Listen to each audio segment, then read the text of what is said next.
déjà fini. C'est déjà la fin de cette première saison de Daredevil Born Again. C'était rapide, seulement 9 épisodes, on n'en aura que 8 l'année d'après. Il faut s'habituer un petit peu à ce format, même si on l'est déjà du côté des séries Marvel Studios. C'est que du côté de Daredevil, on avait souvent des saisons de 13 épisodes. Les 3 premières saisons sur Netflix étaient composées chacune de 13 épisodes. Et si on prend en compte aussi toute la restructuration créative de cette première saison, il est vrai que c'est dommage que ça s'arrête déjà. Alors évidemment, bonjour à toutes et à tous, j'espère que vous allez bien. Bienvenue dans cette dernière vidéo réaction-analyse de la première saison de Daredevil Born Again. Dernier épisode qui, semblerait-il, est extrêmement sanglant, très apprécié par la critique de ce que j'ai pu voir sans me faire spoil de l'épisode final. Et tout ce que je sais, c'est qu'on aurait a priori une scène post-générique. Voilà. Enfin bref, dans tous les cas, il faut bien clôturer cette première saison, donc on y va, réaction, et ensuite, on en reparle.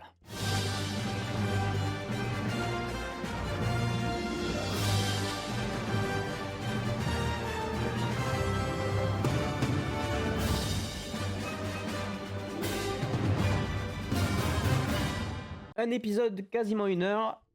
Let's go. Avec Daredevil qui s'était pris une balle pour le Kingpin. Très très étonnant. Quels choix vont être faits autour de ça? Du coup là c'est l'hôpital a priori. Et on revient 1 an plus tôt. On a un flashback. Intéressant. Évidemment, Vanessa qui était dans le complot. Ouais, donc elle a opéré sans que Wilson soit au courant. Donc c'est elle qui a fait tuer Foggy. Wow. Ah d'accord, c'était 2 personnes, dont l'avocat. Foggy. Ah ouais, d'accord. Foggy était sur un gros dossier en fait. C'est pour ça qu'il est mort. Donc c'est à cause d'elle. C'est à cause d'elle. De toute façon, je savais très bien que c'était pas Fisk. Bon, clairement, il va revenir en saison 2. Ça sent... je sens gros comme une maison. Et au final, il a dirigé son flingue sur Fisk. Pourquoi il a changé sa cible? Pourquoi? Elle est très bien cette première saison. Ça fait plaisir. Ça fait vraiment plaisir. Bon, évidemment, il est pas mort. Hein. Sinon, ça serait quand même la mort la plus débile de l'histoire. Karen? Waouh! Ouais, c'est ce qu'on a compris. Elle doit être dans un état catastrophique, sa meuf. Ça l'intéresse quand même. Tu m'étonnes que ça complique les choses. Évidemment qu'il va vouloir aller le tuer. Allez Buck. Allez Buck. Va tuer Daredevil. Ah, c'était évident. Ils ont foutu la vie dans le noir.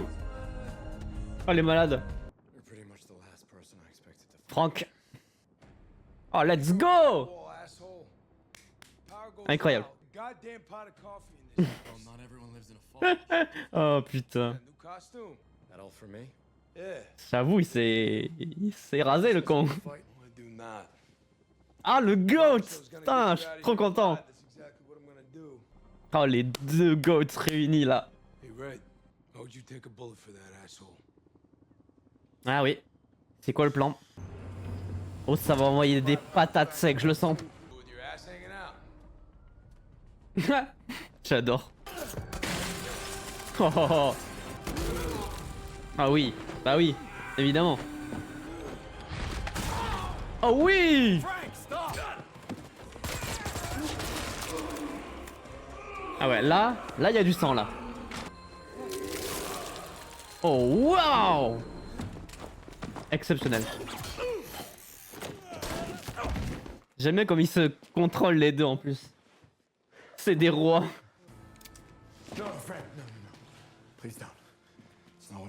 Ah, les deux ils ont pas les mêmes limites hein. C'est ça qui est trop intéressant à chaque fois. Ça on avait vu sur les images de tournage. C'est Karen. Eh oui. Ils sont trop cons. C'est elle qui a appelé Frank. Bah oui, c'est logique hein. Oh, ce trio là, il est... Ouais, on en revient sur ce sujet. Ok. Donc ça veut dire qu'on le reverra pour le spécial qui lui est dédié en 2026. Ah, je les aime trop. Je les aime beaucoup trop. On l'aura pas beaucoup vu, mais le peu qu'on a vu, c'est exceptionnel. Lui, il commence à prendre beaucoup de place. Hein. Oh, il a les mêmes mimiques que lui, la veste. Oh, le type, il est en train de prendre une sacrée place. Hein. La même posture, les mêmes vêtements.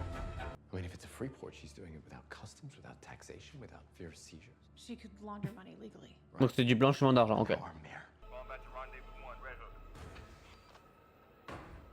Allez au boulot mon grand. Donc c'était pour ça qu'il y avait autant de plaintes autour du port. Alors le Punisher, mesdames et messieurs, le Punisher. Et il est trop fort ce mec. Hein. La violence de ce mec, c'est incroyable.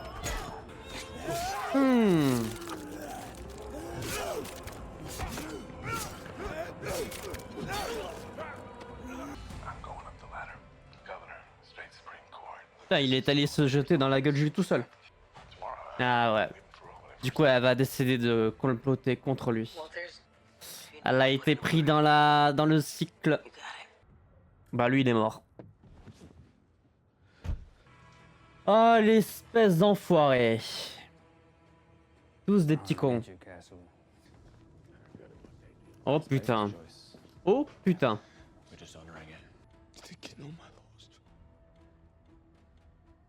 Ouais. Non, jamais vraiment en fait.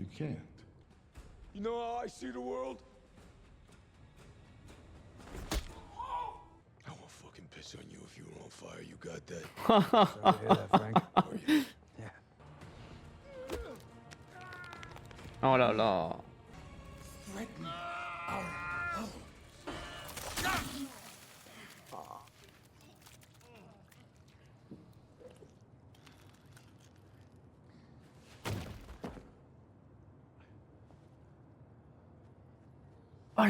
Oh la vache. Oh la vache. Oh putain. What? Il a explosé. Oh, je suis choqué. La violence. Il a démembré le crâne. Ça va être long, mais oui.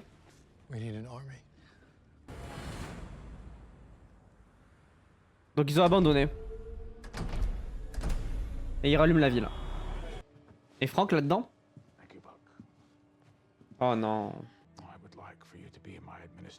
Ah ouais, carrément. Incroyable. Oh, c'est du délire. Oh putain, pauvre Matt. C'est terrifiant. Salut. Ah ouais. Vachement, ouais. Il a démissionné. Ouais.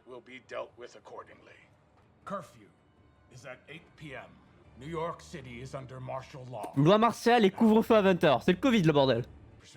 C'est un génie. C'est un génie.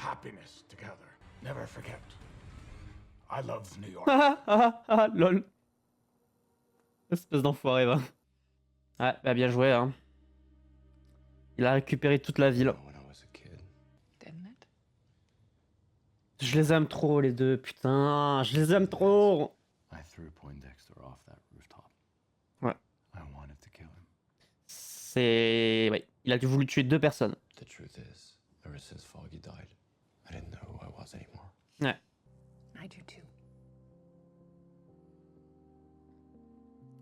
Je les aime trop. L'écriture de ces persos depuis leur création, c'est exceptionnel. Ça me frustre tellement, mais tellement fort pour les deux. Ah, c'est le bar de Josie du coup. Ah putain, Jacques il est enfermé. Le nombre de personnes qu'il a capturé. Et ils ont eu Frank.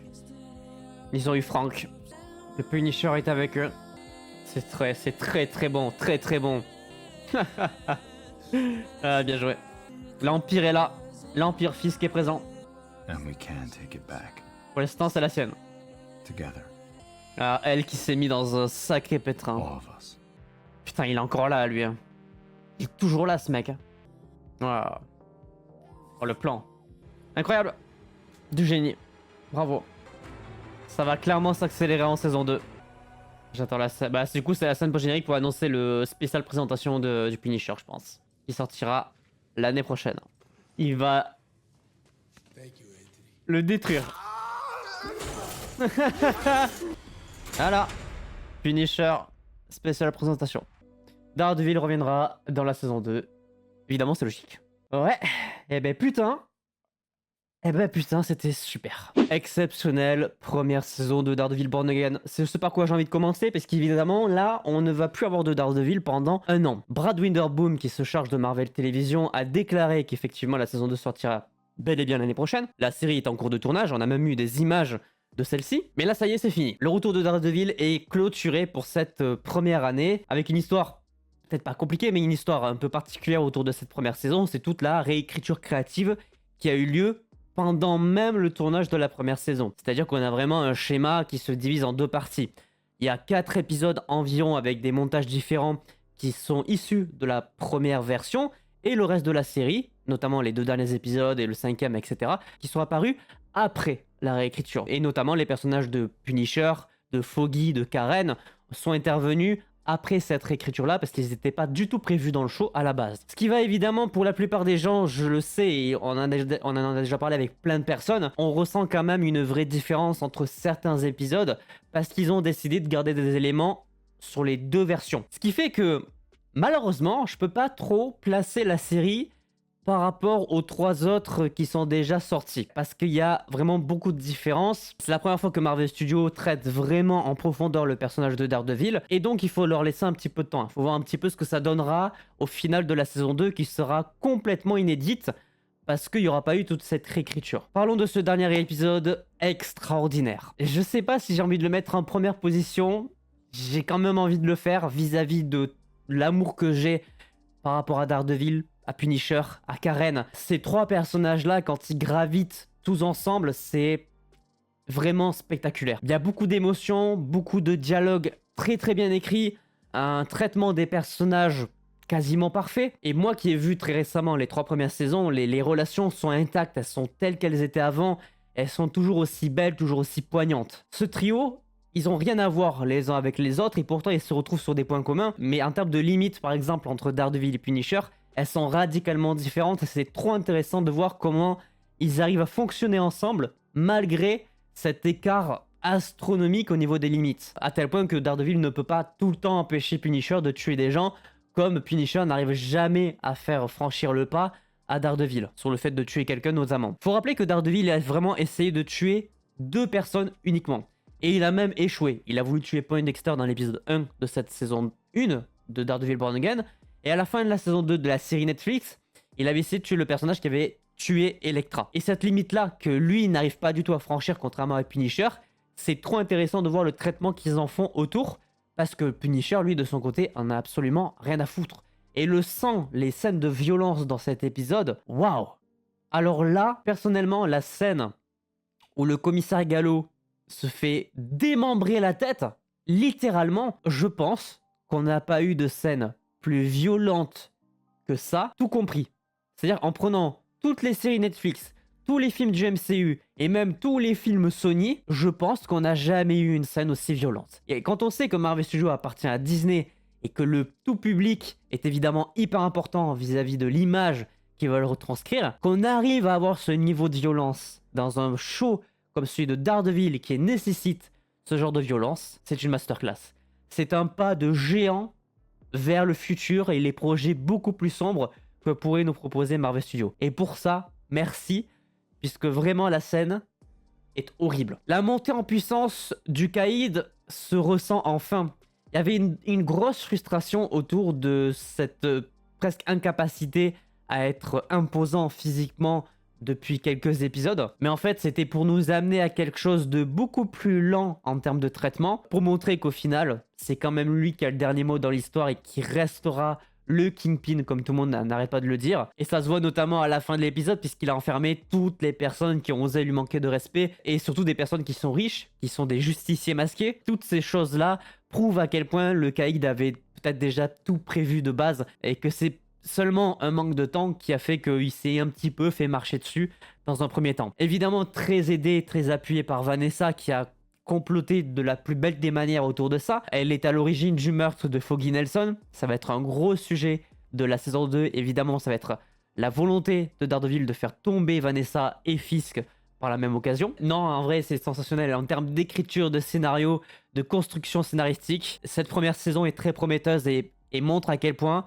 Marvel Studios peut faire de Daredevil l'un des piliers, je pense, du côté des séries télévisées. Netflix l'avait déjà fait. Marvel Studios reprend parfaitement le flambeau. Daredevil est présent, très imposant, et je pense qu'il va avoir beaucoup d'influence sur la suite de Marvel Studios au cinéma et sur le petit écran. Ah, et le Punisher, quel plaisir évidemment de le revoir. C'est un personnage que j'apprécie énormément, autant par sa violence que par ses différentes relations et ses différents dialogues avec les personnages autour de lui. Sa relation avec Karen, qu'on connaît déjà de la série Netflix, c'est toujours aussi belle. Et là, du coup, on a officiellement l'annonce, même si c'était déjà communiqué de manière officielle sur les réseaux. Là, on a un visuel de son spécial présentation, j'ai envie de dire, puisque la scène post-générique annonce clairement que le personnage va revenir. Déjà, possiblement pour la saison 2 de Daredevil Born Again, mais si c'est pas pour la saison 2, il sera présent dans son spécial présentation qui sortira aux alentours de cette saison 2 de Daredevil. Ça y est, lui aussi, c'est un personnage qui revient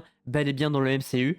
Et ça, c'est une excellente nouvelle, surtout quand on voit à quel point il a été violent dans cet épisode. Ça aussi, un aspect, encore une fois, très apprécié de mon côté. Très impatient de cette saison 2, c'est tout ce que j'ai à vous dire. Je l'attends comme si elle sortait demain. Mais non, ça sera malheureusement dans une année maintenant. C'est-à-dire que là, on est au bout de cette série de vidéos réactions sur la première saison de Daredevil. On va se retrouver évidemment pour parler de Ironheart très prochainement. Le prochain programme qui sort, c'est Thunderbolt au cinéma. Évidemment, on en fera une vidéo critique. Et évidemment, le film Les 4 Fantastiques qui sortira fin juillet. Mais pour Daredevil, c'est fini. Merci à vous d'avoir suivi ces 9 vidéos réactions analyses sur la première saison de ce show. J'espère qu'elles vous auront plu. N'hésitez pas à laisser un petit pouce bleu si c'est le cas, à vous abonner, activer la cloche pour ne pas manquer les prochaines vidéos. Je vous donne rendez-vous très bientôt pour d'autres vidéos réactions, review, analyse. Le prochain rendez-vous normalement c'est The Walking Dead Dead City saison 2, le retour de Negan et de Maggie. Et ensuite ça sera logiquement la série Ironheart. Mais sur ce, en attendant, portez-vous bien. C'était votre Captain. À la prochaine.